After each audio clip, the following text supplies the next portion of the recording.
বলা হয় মানুষ অভ্যাসের দাস, কিন্তু ভালোবাসার মানুষের জন্য নিজের সবথেকে ভয়ানক অভ্যাস ত্যাগ করে নতুন একজন মানুষ হয়ে ওঠার পর যখন সেই মানুষটি ধোঁকা দেয়, তখন জন্ম নেয় এক ভয়ানক অমানবিকতা। আজকের গল্প এক পিশাচের আইপিএস হওয়ার গল্প। আজকের গল্প এক নিখাত ভালোবাসার পিঠে ছুরি মারার গল্প। হ্যালো প্রিয়জনেরা, কেমন আছেন সবাই? কথা বলছি 2025 সালে মুক্তি পাওয়া তেরে ইশক মে সিনেমার কাহিনী নিয়ে। ধানুষ ও কৃতি অভিনীত মুভিটি ঝড় তুলেছে ইতিমধ্যেই। তাহলে চলুন কথা না বাড়িয়ে সিনেমার কাহিনী শুরু করা যাক। মুভির শুরুতেই লাদাখের ইন্ডিয়ান এয়ারফোর্স দেখানো হয়, যেখানে আমরা ইন্ডিয়ান এয়ারফোর্সের পাইলট শঙ্করকে ইন্টারন্যাশনাল এয়ারে ফ্লাই করতে দেখি। সে দেখতে পায় চীনের একটি বিমান ইন্ডিয়াতে অ্যাটাক করার চেষ্টা করছে। কন্ট্রোল রুম থেকে শঙ্করকে সেদিকে যেতে মানা করা হয়, কিন্তু শঙ্কর তাদের কথা শোনে না। সে সেই বিমানকে ফলো করে। সেই বিমানে দেখা যায় চীনের কিছু পাইলট ইন্ডিয়াতে আরডিএক্স ফেলে দেওয়ার চেষ্টা করছিল। তখন শঙ্কর বিমান নিয়ে ঠিক তাদের সামনে আসে। তাকে দেখি চীনের কমান্ডার বলে, এটা আমাদের সীমানা, তুমি চলে যাও, না হলে আমরা তোমাকে উড়িয়ে দেব। শঙ্কর বলে, এই মুহূর্তে তোমরা যদি এখান থেকে না চলে যাও তাহলে আমি তোমাদের উপর অ্যাটাক করব। শঙ্করের বিমান নিয়ে অ্যাটাক করার হুমকি শুনে চীনের কমান্ডার সেখান থেকে চলে যায়। বাহ! এরপর শঙ্কর সেখান থেকে বিমান নিয়ে ফিরে আসে। শঙ্কর কোয়ার্টারে ফিরে এলে শঙ্করের সিনিয়র সাখাওয়াত তার উপর রাগারাগি করে, কারণ শঙ্কর তাদের অর্ডার অমান্য করেছে। এই জন্য সাখাওয়াত তাকে শাস্তি দেয়। সাখাওয়াত বলে, এই ইনসিডেন্টের ফাইনাল কোনো রিপোর্ট না আসা পর্যন্ত তোমাকে কোনো প্লেনের আশেপাশেও যেন দেখতে না পাই। শঙ্কর তখন সেখান থেকে বেরিয়ে যায়। আসলে শঙ্কর খুবই ভালো একজন পাইলট ছিল, শুধু তার রাগ ছিল একটু বেশি। সে অল্পতেই রেগে যেত। শঙ্কর নিজের রাগ কোনোভাবেই কন্ট্রোল করতে পারত না। সেখানকার একজন পাইলট সাখাওয়াতকে বলে, তার অল্পতেই রেগে যাওয়ার সমস্যা, আমি মনে করি কাউন্সেলিং করালে সে ঠিক হবে। সাখাওয়াত তখন জয়দীপ নামের একজন পাইলটকে শঙ্করের কাউন্সেলিং এর জন্য একজন কাউন্সিলর অ্যারেঞ্জ করতে বলে, আর বলে যতক্ষণ না তার কাউন্সেলিং সম্পন্ন হচ্ছে আর ডিসিপ্লিনারি কমিটি তাকে ক্লিন শিট দিচ্ছে, ততক্ষণ সে ফ্লাই করতে পারবে না। সিনিয়র যেতে যেতে সব পাইলটকে বলে, এটাই তার লাস্ট চান্স।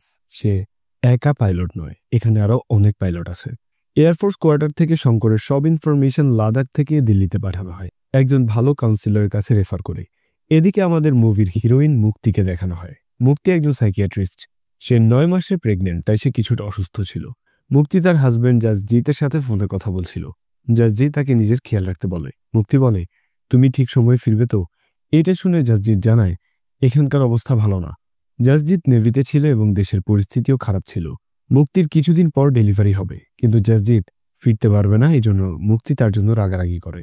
ঠিক তখনই মুক্তির রুমে কেউ কড়া নাড়ে। মুক্তি বাথরুম থেকে বের হয়ে অফিসে আসে আর এয়ারফোর্স থেকে একজন মহিলা শঙ্করের ফাইল নিয়ে এসেছে। মহিলাটি মুক্তির কাছে শঙ্করের কাউন্সিলিংয়ের জন্য পাঠানো কাগজগুলো দিয়ে একজন ভালো কাউন্সিলরকে এয়ারফোর্স কোয়ার্টারে পাঠাতে অনুরোধ করে। মহিলাটি চলে যাওয়ার পর মুক্তি ওই কাগজ খুলে দেখে অবাক হয়ে যায়। মুক্তির হাত থেকে ওই ফাইলটি পড়ে যায়। এইখানে বোঝা যায় যে মুক্তি শঙ্করকে আগে থেকেই চিনত। মুক্তি ওই ডকুমেন্টস তার বসের কাছে নিয়ে গিয়ে বলে, আমি এই কেস নিজে হ্যান্ডেল করতে চাই। তার বস বলে, তোমার অবস্থা দেখো, তুমি প্রেগনেন্ট, তুমি তোমার অন্য কোনো কলিগকে রিকমেন্ড করো। কিন্তু মুক্তি বলে, না, আমি নিজেই এটা সলভ করব। মুক্তির বস তখন তাকে অনুমতি দিয়ে দেয়। মুক্তি এরপর সেখান থেকে হসপিটালে যায়। সেখানে মুক্তির বাবা ভর্তি ছিল আর তার অবস্থা খুবই খারাপ ছিল। মুক্তি তার বাবার কাছে গিয়ে বলে, আমি শঙ্করের খোঁজ পেয়েছি, আমাকে যেতে হবে। এইটা বলে মুক্তি দিল্লি থেকে লাদাখের উদ্দেশ্যে যেতে থাকে। অনেকটা রাস্তা পেরিয়ে এয়ারফোর্সের গাড়িতে করে মুক্তি হেডকোয়ার্টারে আসে। মুক্তি সাখাওয়াতের কেবিনে বসেছিল। কিছুক্ষণ পর সাখাওয়াতের কেবিনে শঙ্কর আসে। শঙ্কর সেখানে মুক্তিকে দেখে অনেক অবাক হয়ে যায় আর শঙ্কর শুরুতে একটু ইমোশনাল হয়, কিন্তু পরে সে নিজেকে সামলে নেয়। শঙ্কর মুক্তিকে দেখে অনেক রেগে যায় আর সাখাওয়াতের রুম থেকে বেরিয়ে যায়।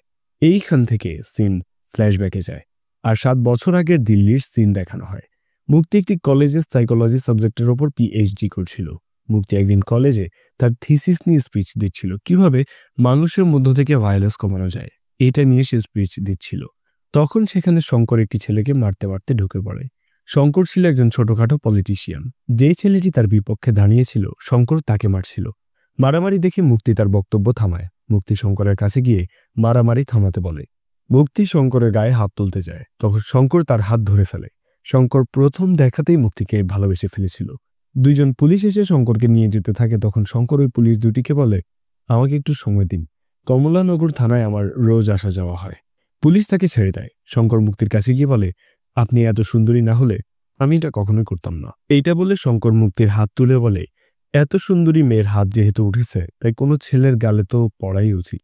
এটা বলে শঙ্কর মুক্তির হাত দিয়ে নিজের গালে চড় মারে। মুক্তি এসব দেখে অনেক অবাক হয়ে যায় আর পুলিশ এরপর শঙ্করকে নিয়ে যায়। তখন মুক্তির টিচার বলে, এই ছেলেটি সমাজের অ্যাপেন্ডিক্স। তোমার থিসিস কখনোই এই ধরনের মানুষকে শোধরাতে পারবে না। এদেরকে শুধুমাত্র ইন্ডিয়ান পেনাল কোডই শোধরাতে পারে। মুক্তি তার টিচারকে তার লেখা থিসিস পড়ার জন্য রিকোয়েস্ট করে, কিন্তু মুক্তির টিচার এতে রাজি হয় না।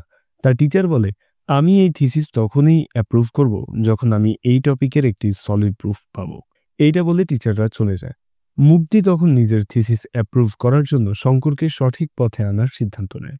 এদিকে শঙ্কর আর তার ফ্রেন্ড বেদ লকআপে ছিল। শঙ্করের বাবা রাঘব তখন জেলখানায় আসে। শঙ্কর প্রায়ই এমন কাজ করে লকআপে যেত আর রাঘব তাকে ছাড়িয়ে নিয়ে যেত, কারণ রাঘব একজন লয়ার ছিল। তাই পুলিশ শঙ্করকে ছেড়ে দিত। কিন্তু এইবার রাঘব শঙ্করকে জেল থেকে ছাড়িয়ে না নিয়ে উল্টো পুলিশকে আরো কয়েকটি ধারায় মামলা লাগাতে বলে। কিছুক্ষণ পর মুক্তি শঙ্করকে ছাড়ানোর জন্য সেখানে আসে। শঙ্কর মুক্তিকে পুলিশের সঙ্গে কথা বলতে দেখে আর পুলিশ এরপর শঙ্করকে ছেড়ে দেয়। মুক্তি শঙ্করকে নিয়ে একটি চায়ের দোকানে যায়। সেখানে মুক্তি বলে, আমি তোমার ভালোর জন্য এখানে এসেছি। আমার প্রফেসররা তোমাকে ময়লা পুকুরের মাছি বলেছে, তাই আমি তোমাকে একজন নন ভায়োলেন্ট মানুষ বানাতে চাই। শঙ্কর তখন জিজ্ঞেস করে, এত বড় কাজ আপনি কিভাবে করবেন? মুক্তি বলে, আমি তোমার উপর একটি এক্সপেরিমেন্ট করতে চাই। যেই ছেলেকে তুমি মেরেছ তার কাছে তোমাকে পাবলিকলি ক্ষমা চাইতে হবে। আমি তোমাকে আগে একটি টাস্ক দেব। এইসব শুনে শঙ্কর বলে, এইসব তুমি বিয়ের আগে করবে নাকি পরে? মুক্তি কিছুই বুঝতে পারে না। তখন শঙ্কর বলে, তুমি গার্লফ্রেন্ড হওয়ার পর আমি এসব করবো নাকি আগে? মুক্তি বলে, তুমি কি পাগল? আমি তোমার গার্লফ্রেন্ড কেন হব? শঙ্কর বলে, তো আমি কেন তোমার কথা শুনবো? ওই বখাটে ছেলের কাছে কেন ক্ষমা চাইব? এইসব একজন মানুষ তার স্ত্রীর জন্য হয়তো করতে রাজি হবে, 10 টাকার ছোড়ার জন্য নয়। মুক্তি বলে, তুমি একজন ভালো মানুষ হবে। শঙ্কর তখন মুক্তিকে জোর করে সেখান থেকে তাড়িয়ে দেয়। মুক্তি তাকে রিকোয়েস্ট করে কথা শোনার জন্য, কিন্তু শঙ্কর তাকে রিকশায় তুলে বাড়ি পাঠিয়ে দেয়। পরদিন কলেজে মুক্তির সাথে জাসজিৎ নামের একজন লোকের পরিচয় হয়। জাসজিৎ বায়োকেমিস্ট্রির লেকচারার ছিল আর সেও এইখানে পিএইচডি করতে এসেছিল। এইখানে জাসজিতের সাথে মুক্তির একটা ভালো সম্পর্ক তৈরি হয়। তখন ওই কলেজে শঙ্কর তার বন্ধুদের নিয়ে রকেট বাজি ফোটাচ্ছিল। এটা দেখে মুক্তি শঙ্করের কাছে যায় আর মুক্তি পুলিশ ডাকতে চাইলে শঙ্কর বলে, পুলিশ আমার কি করবে? মুক্তি বলে, তোমার কি প্রবলেম শঙ্কর? মাথা খারাপ? শঙ্কর বলে, ভাগ্য খারাপ। দেখুন, আজকে ভ্যালেন্টাইন্স ডে, কিন্তু এইখানে সবার গার্লফ্রেন্ড আছে, কিন্তু আমার কোনো গার্লফ্রেন্ড নেই। এমন একটা মেয়ে আমার জীবনে নাই যে আমার কাঁধে মাথা রেখে বলবে, আহা তুমি কি পাগল হয়েছ? এত চিন্তা কেন করো? সব ঠিক হয়ে যাবে। এইটা শুনে মুক্তি সেখান থেকে চলে আসে। বাইরে তখন মুক্তি তার 2 টিচারকে ক্লোজ ভাবে হেঁটে যেতে দেখে। তখন মুক্তির মাথায় একটা আইডিয়া আসে আর মুক্তি আবারও শঙ্করের কাছে ফিরে গিয়ে শঙ্করের এক্সপেকটেশন অনুযায়ী সুইটভাবে বলে, তুমি কি পাগল হয়েছ? বেদ তখন বলে, কাঁধে মাথা রেখে বলতে হবে। মুক্তি তখন সেখান থেকে একটি টুল নিয়ে এসে শঙ্করের সমান সমান দাঁড়িয়ে তার কাঁধে মাথা রেখে বলে, আজ ভ্যালেন্টাইন্স ডে, আমার সাথেই ডেটে চলো। মুক্তি এরপর সরে গিয়ে বলে, এতে তোমার শখও পূরণ হয়ে যাবে আর আমার থিসিস। শঙ্কর বলে, কেন একটা যুবক ছেলের জীবন নষ্ট করছো? আমি প্রেমে পড়ে গেলে পুরো দিল্লি জ্বলে যাবে। মুক্তি বলে, সেটা তুমি জানো আর দিল্লি জানে। আমি তো এটা আমার কাজ ভেবে করছি, কিন্তু তুমি যদি এটাকে ভালোবাসা ভেবে করতে চাও তাহলে করো। শঙ্কর বলে, তোমার কি প্রেমে পড়ার 1%ও চান্স নেই? মুক্তি বলে, একদমই না। এবার তুমি বলো, তুমি কি রিস্ক নিতে চাও? তোমার মতে তো আমি সুন্দরী, তোমরা তো সুন্দরী মেয়েদের জন্য রিস্ক নিতেই পারো। কিন্তু শঙ্কর কোনো জবাব দেয় না। ফলে মুক্তি বলে, ঠিক আছে, বাদ দাও। এমনিতেও এই পুরো শহরে তোমার মতো মানুষ ভরে আছে, আমি তাদের মধ্য থেকেই কাউকে খুঁজে নেব। শঙ্কর তখন বলে, ঠিক আছে, রিস্ক নিলাম। কে জানে, হয়তো আমার প্রেমে তুমিও পড়তে পারো। এরপর দিন শঙ্কর সুন্দর করে পরিপাটি হয়ে মুক্তির সঙ্গে দেখা করতে যায় আর মুক্তি তার কাউন্সিলিং করতে শুরু করে। প্রতিদিন কাউন্সিলিংয়ের বাহানায় শঙ্কর মুক্তির সঙ্গে সময় কাটাতে যায় আর মুক্তি শঙ্করকে কাউন্সিলিং করার মাধ্যমে তার থিসিস রেডি করে। এরই মাঝে মুক্তি শঙ্করের ব্যাপারে সবকিছুর ইনফরমেশন নিতে থাকে। মুক্তি জিজ্ঞেস করে, তোমার বাড়িতে কে কে আছে? শঙ্কর বলে, আমি আর আমার বাবা।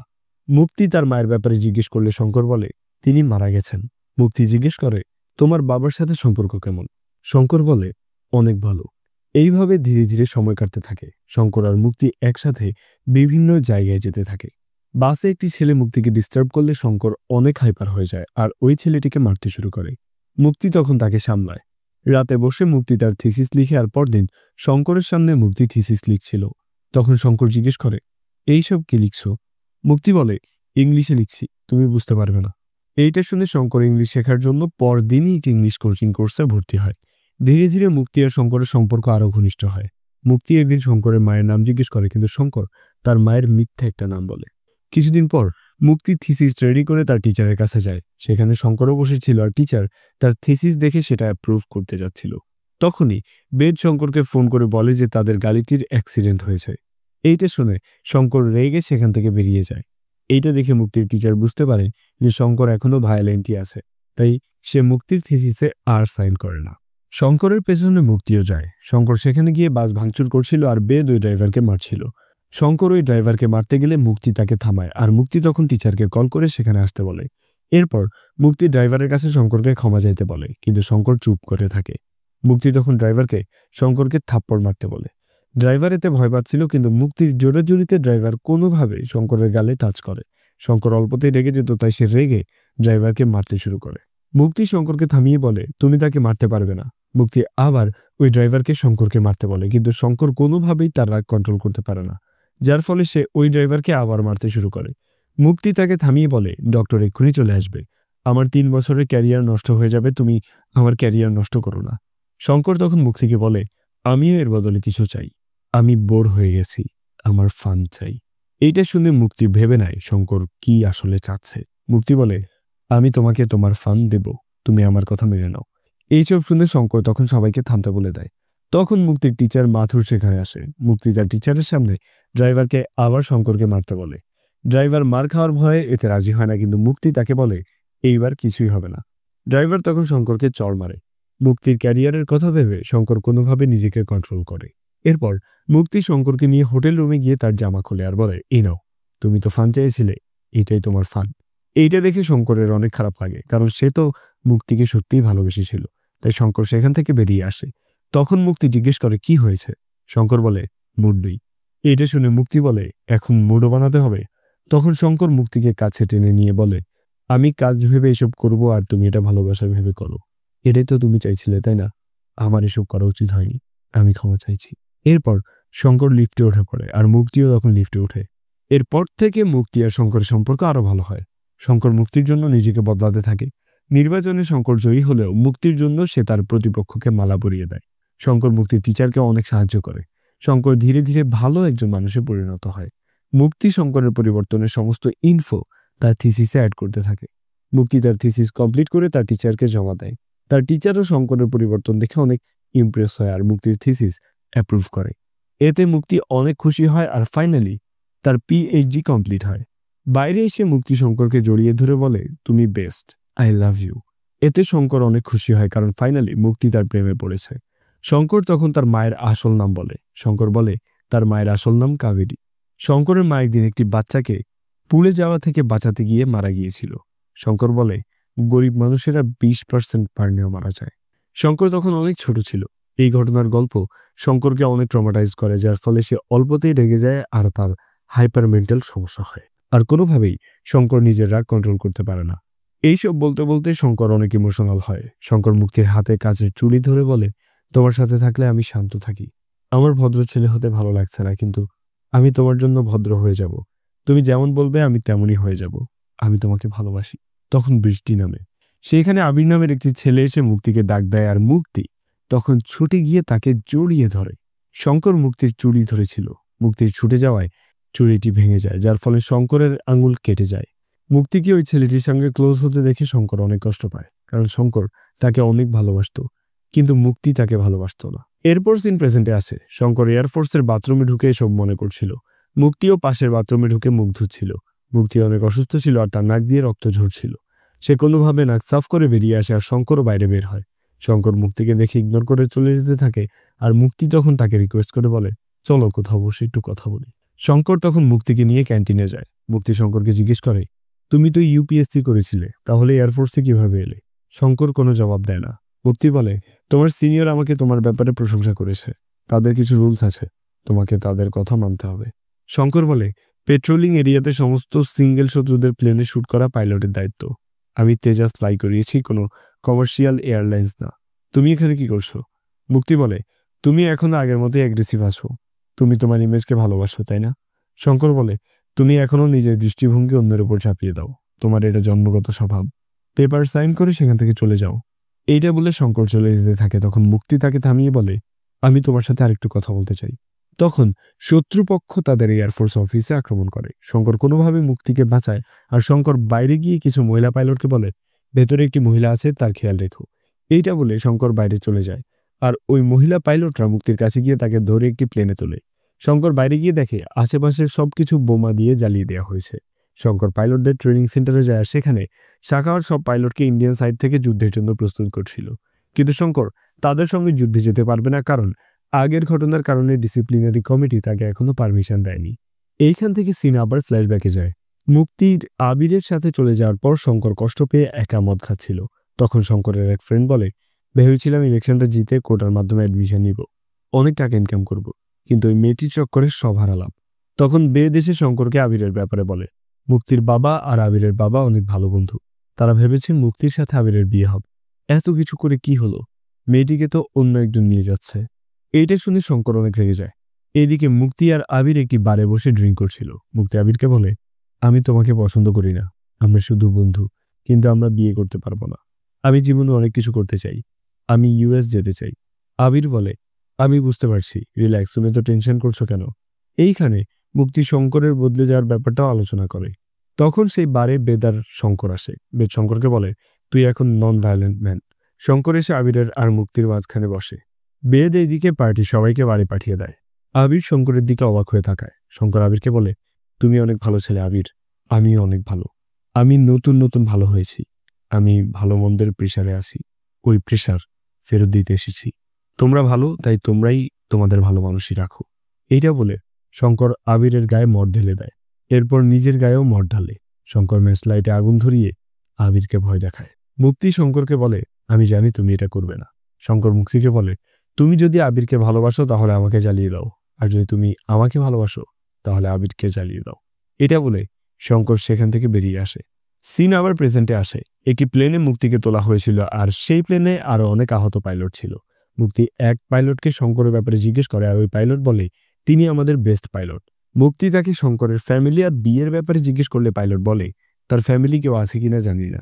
এইবার ড্রিঙ্ক করার সময় তাকে তার বিয়ের ব্যাপারে জিজ্ঞেস করেছিলাম, তখন তিনি হেসে বলেছিলেন যে এই চক্করেই তো জানোয়ার থেকে মানুষ হয়েছি, মানুষ থেকে জানোয়ার, আইপিএস পাইলট সব হয়েছি। এটা শুনে মুক্তি বুঝতে পারে যে শঙ্কর এখনো তাকেই ভালোবাসে, যার জন্য সে কাউকে বিয়ে করেনি। কারণ মুক্তির কারণেই সে জানোয়ার থেকে মানুষ আর আবার মানুষ থেকে জানোয়ারে রূপান্তরিত হয়েছে। সিন আবার ফ্ল্যাশব্যাকে যায়। আমরা দেখি মুক্তি এইবার সোজা শঙ্করের বাড়িতে যায়। তখন শঙ্কর বাড়িতে বেদ আর তার বাবার সাথে খাবার খাচ্ছিল। শঙ্করের বাবা বুঝতে পারছিলেন না মুক্তি কেন তাদের বাড়িতে এসেছে। মুক্তি আপসেট ছিল, তাই বেদ তাকে পানি খেতে দেয়। শঙ্করের বাবা মুক্তিকে খাবারও দেন। মুক্তি খাবারও খাওয়ার পর শঙ্করকে কাল তার বাবার সাথে দেখা করতে আসতে বলে। শঙ্কর এতে অনেক খুশি হয়, আর সে তার বাবা আর বেদকে নিয়ে নাচতে শুরু করে। এই খুশিতে শঙ্কর আর তার বাবা অনেক কেনাকাটাও করে। এরপর শঙ্কর মুক্তির বাবার সাথে দেখা করতে যায়। মুক্তির বাবা অনেক বড় আইপিএস অফিসার ছিলেন। মুক্তির বাবা শঙ্করকে অনেক অপমান করেন। মুক্তির বাবা শঙ্করকে জিজ্ঞেস করেন, তুমি কি করো? শঙ্কর বলে, আমি ল পড়ছি, এখনো কিছু করি না। মুক্তির বাবা বলেন, কিছু করো না তাহলে বিয়ে করে আমার মেয়েকে কি হবে? আমার মেয়েকে বিয়ে করতে হলে তোমার লেভেলে আসতে হবে। শঙ্কর জিজ্ঞেস করে, আপনি এই পর্যন্ত পৌঁছাতে কি কি করেছেন? এইটা শুনে মুক্তির বাবা হাসতে থাকেন। তখন শঙ্কর বলে, এটা হাসির বিষয় নয়, আমি সিরিয়াস। মুক্তির বাবা বলেন, ইউপিএসসি নামের একটা পরীক্ষা আছে, 3টা রাউন্ড, প্রিলি, মেইনস আর ইন্টারভিউ। তুমি ইউপিএসসি পাশ করে তারপর আমার সঙ্গে দেখা করো। মুক্তিও সেখানে দাঁড়িয়েছিল। এইসব শুনে শঙ্কর মুক্তির দিকে তাকায়। শঙ্কর বলে, ঠিক আছে, আমি পাশ করে আপনার মেয়েকে নিয়ে যাব। এটা বলে শঙ্কর চলে যেতে থাকে। মুক্তিও তার পেছন পেছন যায়, আর মুক্তি শঙ্করকে বলে, তুমি কি পাগল হয়ে গেছো? 15 লাখ মানুষ অ্যাপ্লাই করে, 1% প্রিলিমসে পাশ করে। বাবার কথা মানার কোনো প্রয়োজন নেই, আর তুমি এমনিতেও আমার জন্য অনেক কিছু করেছো। শঙ্কর বলে, তোমার ভালোবাসায় আমি জানোয়ার থেকে মানুষ হয়েছি, এটা তো শুধুমাত্র একটা এক্সাম। আমার কথা মন দিয়ে শোনো, আমি জানি না আমি কি করব, কিভাবে করব, বা আদৌ করতে পারবো কিনা, কিন্তু আমি তখনই কল করব যখন আমি পাশ করব। তাই যখন আমার কল বাজবে অবশ্যই রিসিভ করো। শঙ্কর তার মায়ের হাতের একটি চুড়ি মুক্তির হাতে দিয়ে বলে, এটা আমার মায়ের চুড়ি, বাবা তোমাকে এটা দিতে বলেছিল, সামনে রেখো। এইটা বলে শঙ্কর চলে যায়। পরের সিনে আমরা দেখি শঙ্কর আর বেদ কিছু খাবার কিনে শঙ্করের বাবার অফিসে আসে। শঙ্করের বাবা খাবার খাচ্ছিলেন, আর তখন সেখানে শঙ্কর তার বাবার কাছে ইউপিএসসি পরীক্ষার বই কেনার জন্য 10,000 টাকা চায়। এটা শুনে শঙ্করের বাবা খাওয়া ছেড়ে উঠে যান আর বলেন, তোমরা ইউপিএসসির ফুল ফর্ম বলো। বেদ আর শঙ্কর বলে উত্তরপ্রদেশ সেকেন্ডারি কলেজ। শঙ্করের বাবা বলে আমি 10,000-এর জায়গায় 20,000 দেব, তোমরা ডিজে বাজানো শুরু করো। শঙ্কর গান বাজাবে আর বেদ টাকা উঠাবে। শঙ্কর বলে আমার পড়ার শখ হয়েছে। এরপর শঙ্কর জেদ করে ইউপিএসসি কলেজে ভর্তি হয়। 3 বছর কঠোর পরিশ্রম করে ফাইনালি পরীক্ষায় পাশ করে। পাশ করার খুশিতে শঙ্কর অনেক নাচতে থাকে আর তার বাবাও খুশি। সিন প্রেজেন্টে আসে, শঙ্কর সাখাওয়াতকে তার টিম নিয়ে তাদের অপারেশন নিয়ে আলোচনা করতে দেখে। তখন শঙ্কর বলে এইসব অপারেশন কোথা থেকে পরিচালিত হচ্ছে তা বিবেচ্য বিষয় নয়। আমরা যেটা ভেবেছি সেটা আমাদের টার্গেট নয়। শত্রুরা আমাদের নর্দার্ন বর্ডারে ফোকাস করেছে, তাই ভারতীয় সেসব সীমানায় আমাদের সেকেন্ড প্রায়োরিটিতে পরিণত হয়েছে। সাখাওয়াত জিজ্ঞেস করে এর মানে কি? শঙ্কর বলে মানে Bhutan 62, Bharat, Japan, Taiwan, Vietnam, south China ইত্যাদি আমাদেরকে হিট করবে, কিন্তু আমরা এর জন্য প্রস্তুত নই। তারা আমাদের ওপর যে কোনো সময় আক্রমণ করবে। সাখাওয়াত জিজ্ঞেস করে কোথায়? শঙ্কর বলে বলতে পারবো না, আমরা শুধু রেসপন্ড করতে পারবো। সাখাওয়াত এসব শুনে শঙ্করের কাছে এসে বলে আমি তোমার ডিসিপ্লিন ক্লিয়ারেন্সের অর্ডার ফিরিয়ে নিতে পারবো না, আমার ওই পেপারগুলোতে সাইন চাই। ওই মেয়েটিকে তুমি তাকে চেনো না, কিন্তু সে তোমাকে অনেক ভালো করে চেনে। না হলে একজন প্রেগনেন্ট মেয়ে ট্যাক্সিং ব্রেয়ার বেজে কি করছে? আমার ওর ক্লিয়ারেন্স চাই। আমি আমার সলিড পাইলটকে এই যুদ্ধে হারাতে পারবো না, সে সাইন করবে কিনা। সিন এইখান থেকে আবারও ফ্ল্যাশব্যাকে যায় আর আমরা দেখি শঙ্কর পরীক্ষায় পাশ করার পর খুশি মনে শঙ্করের বাবার বেদকে নিয়ে মুক্তির বাড়িতে যায়। আর ওইদিকে মুক্তি তার বাড়িতে জাসজিতের সঙ্গে এঙ্গেজমেন্ট অ্যানাউন্স করছিল। গত 3 বছর মুক্তি ফ্রান্সে ছিল, তখন সেখানে তার জাসজিতের সাথে আবার দেখা হয়। মুক্তি সেখানে জাসজিতকে ভালোবেসে ফেলেছিল, এখন ফাইনালি তারা বিয়ে করতে চলেছে। শঙ্কর তখন মুক্তির ফোনে কল করে। 3 বছর পর শঙ্করের কল দেখে মুক্তি একটু অবাক হয়। মুক্তির সামনে তাকিয়ে শঙ্করকে দেখতে পায় আর শঙ্করও তার দিকেই তাকিয়েছিল। মুক্তি শঙ্করকে দেখে অবাক হয়ে যায়, কারণ সে শঙ্করকে আশাই করেনি। শঙ্করকে দেখে মুক্তির বাবা সিকিউরিটি রাখতে থাকেন। শঙ্করের বাবার বেড ছুটে গিয়ে শঙ্করকে টেনে নিয়ে যেতে থাকে। এইসব দেখে মুক্তি ছুটে গিয়ে তার ঘরের ল্যাপটপে ইউপিএসসি রেজাল্ট চেক করে। সেখানে শঙ্করের নাম দেখে সে কান্নায় ভেঙে পড়ে। শঙ্কর বাড়িতে গিয়ে তার বাবার বেডকে ঘরে আটকে রেখে রাস্তা থেকে অ্যালকোহলের বোতল নিয়ে মুক্তির বাড়িতে যায়। শঙ্কর অ্যালকোহলের বোতলে আগুন লাগিয়ে পার্টির মাঝখানে ছুঁড়ে মারে। এতে সবাই অনেক ভয় পায়। এইসব দেখে মুক্তিও ভয় পেয়ে যায়। শঙ্কর বলে আমি তোকে বলেছিলাম আমার কল তুলতে, কিন্তু তুমি কল তোলোনি। শঙ্কর অনেক রেগেছিল, সে রাগ করে চারপাশে আগুন লাগিয়ে দেয়। মুক্তি ছুটে এসে তাকে জড়িয়ে ধরে আর শান্ত করার চেষ্টা করে। মুক্তি তাকে বলে এইসব করো না, পুলিশ আসলে তারা তোমাকে নিয়ে যাবে, তুমি কখনোই আর আইএএস হতে পারবে না। শঙ্কর বলে আমি আইএএস হতেও চাই না, তুই আমার ফোন তুলিসনি কেন? জাজি সেখানে মুক্তিকে ছাড়াতে এলে মুক্তি তাকে সরিয়ে দিয়ে বলে আমি সব হ্যান্ডেল করে নেব। শঙ্কর তখন বলে তুই সব হ্যান্ডেল করতে পারিস, আমি বলেছিলাম আমি প্রেমে পড়লে পুরো দিল্লি চলে যাবে। এই পার্টি পুড়ে ছাই হয়ে গেল, এই পার্টি আমি আমার কপালে লাগাবো। তখন ফায়ার সার্ভিস আর পুলিশ চলে আসে। মুক্তি শঙ্করকে বাড়ির ছাদে নিয়ে যায়। শঙ্কর অনেক রেগে মুক্তিকে জিজ্ঞেস করে তুই আমার কথায় রাজি হয়েছিলি, তাহলে এখন তুই কেন নিজের মন বদলালি, কেন আমাকে জানালি না? মুক্তি বলে শান্ত হয়ে একটু ভাবো, তুমি যা করেছো তাতে তোমার 3 বছরের পরিশ্রম বিফলে যাবে। শঙ্কর বলে সেটা তো বিফলে গেছেই, আমি তো এখানে আমার পরিশ্রম নিতে এসেছি। মুক্তি শঙ্করকে ধাক্কা দিয়ে সরিয়ে বলে আমার কি দোষ? আমি তো তোমাকে বলেছিলাম যে আমার থেকে ভালোবাসা আশা করো না, বলেছিলাম কিনা? শঙ্কর বলে তোর বাবা তোর সামনে আমাকে শর্ত দিয়েছিল, আমি সেসব পূরণ করেছি।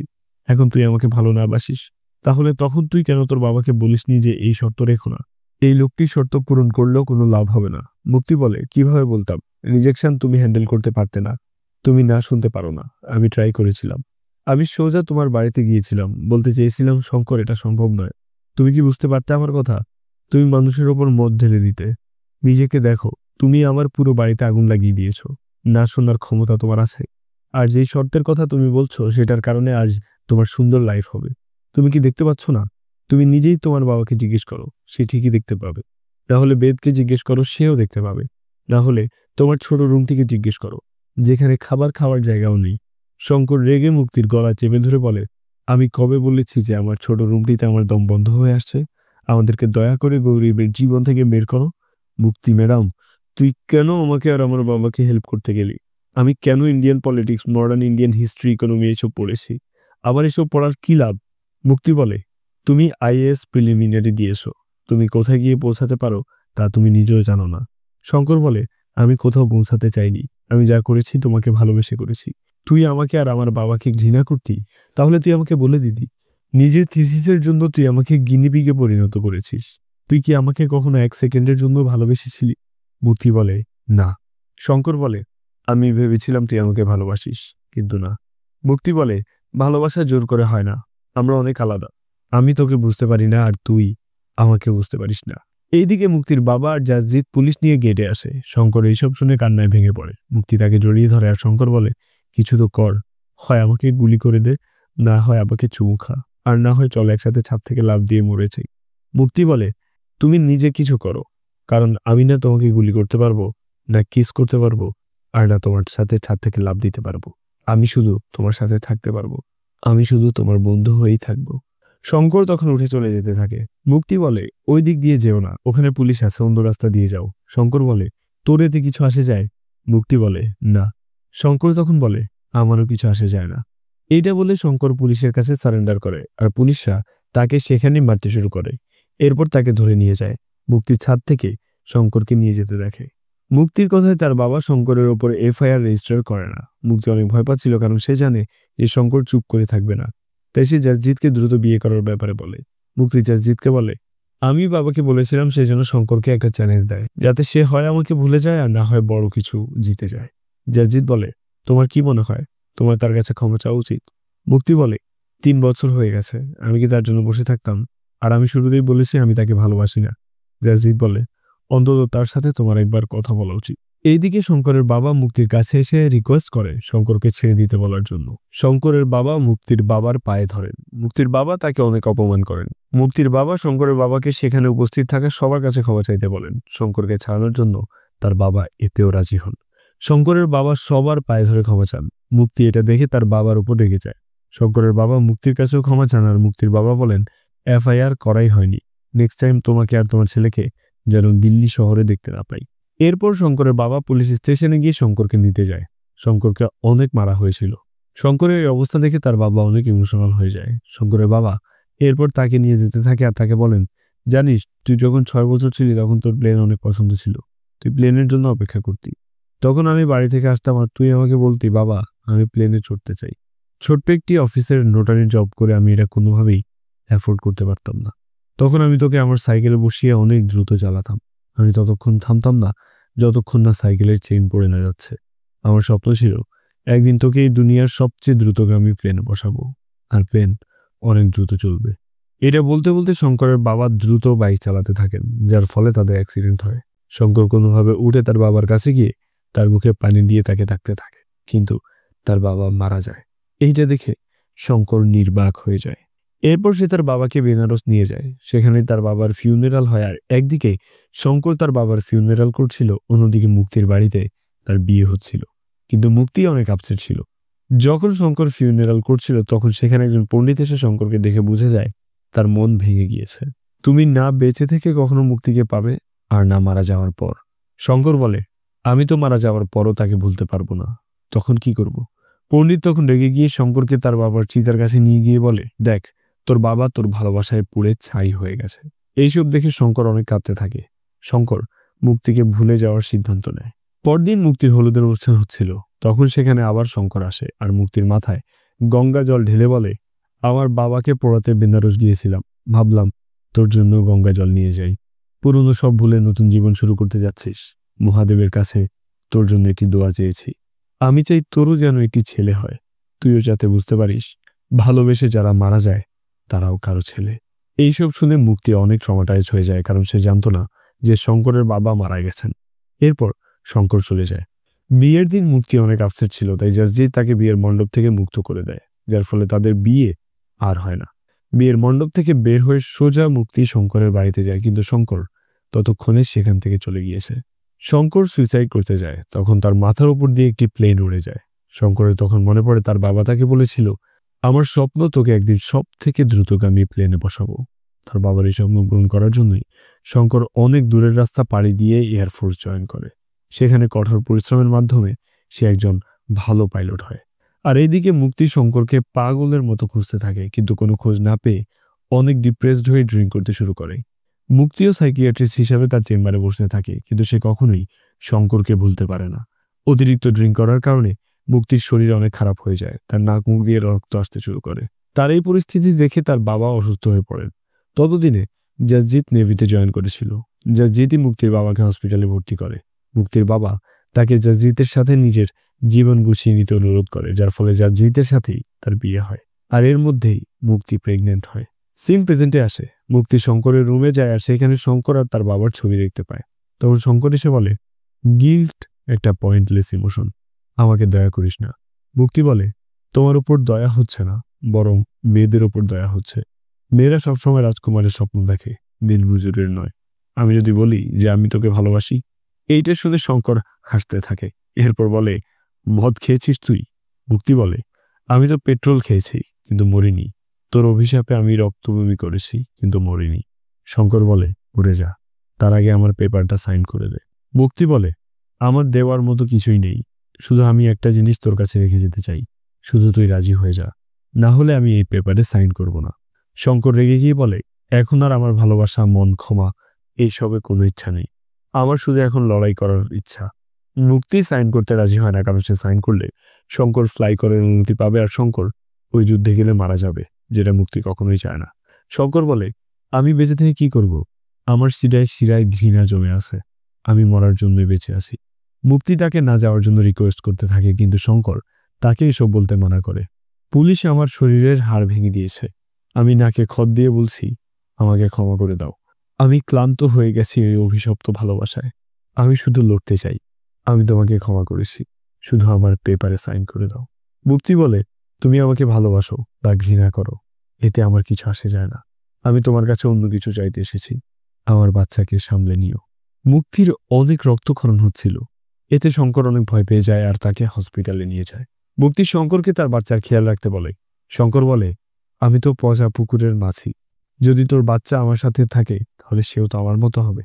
মুক্তি বলে, আমি ওই পচা পুকুরের মাছিকে ইন্ডিয়ান এয়ারফোর্সের বেস্ট পাইলট হতে দেখেছি। তাই সে শঙ্করকে রিকোয়েস্ট করে যাতে শঙ্কর তার বাচ্চার খেয়াল রাখে, কারণ মুক্তি জানে তার কাছে বেশি সময় নেই। শঙ্কর জিজ্ঞেস করে, জাসজিৎ কোথায়? মুক্তি বলে, সে ইন্ডিয়ান নেভিতে আছে। জাসজিতের জীবনেও ঝুঁকি ছিল, কারণ তার শিপও ওয়ার জোনে আটকে ছিল। শঙ্কর মুক্তিকে বলে, চিন্তা করো না, তোমার বাচ্চাকে সামলানোর জন্য কেউ না কেউ থাকবেই। আমি না ফিরে এলেও বাচ্চার বাবা অবশ্যই ফিরবে। এরপর শঙ্কর মুক্তি থেকে পেপারে সাইন নিয়ে এয়ারফোর্সে ফিরে আসে। শঙ্কর এখন ফ্লাই করার অনুমতি পেয়েছে। সে শত্রুদের উপর অ্যাটাক করতে এগিয়ে যেতে থাকে। তখন সে দেখে যে জাসজিতের শিপ এক জায়গায় আটকে আছে, শত্রুরা তাদের উপর অ্যাটাক করছে।